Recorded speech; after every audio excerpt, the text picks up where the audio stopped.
জানবো যে বাড়িতে যদি গীতা থাকে তাহলে কোন কোন ভুলগুলো আমাদের করা একদমই যাবে না। গীতা অত্যন্ত মহাত্মপূর্ণ ধর্মীয় গ্রন্থ। প্রত্যেক মানুষের জীবনে গীতা পাঠ করা জরুরি বলে জানাচ্ছেন শাস্ত্রকররা। মনে করা হয় যে ব্যক্তি নিয়মিত গীতা পাঠ করেন তিনি জীবনে সুখ, সাফল্য ও সমৃদ্ধি লাভ করেন।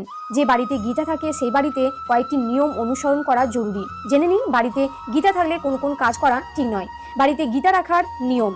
বাড়িতে গীতা রাখলে কয়েকটি বিষয় মাথায় রাখা উচিত। মনে রাখবেন, গীতা হলো পবিত্র ধর্মগ্রন্থ, তাই এই বইকে পরিষ্কার ও শুদ্ধ স্থানে রাখুন। স্নান না করে গীতা স্পর্শ করবেন না। মহিলারা ঋতুকালীন অবস্থায় গীতা স্পর্শ করবেন না, না হলে এই পাপের ফল হিসেবে আর্থিক সংকটের মুখে পড়তে হতে পারে আপনাকে।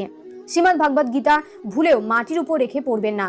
গীতা পাঠ করার জন্য পুজোর চৌকি বা বই পড়ার কাঠের স্ট্যান্ড ব্যবহার করুন। পড়া হয়ে গেলে গীতা লাল কাপড়ে মুড়ে রেখে দিন। নিজের আসনে বসে গীতা পাঠ করুন, অন্য কারোর আসনে বসে গীতা পাঠ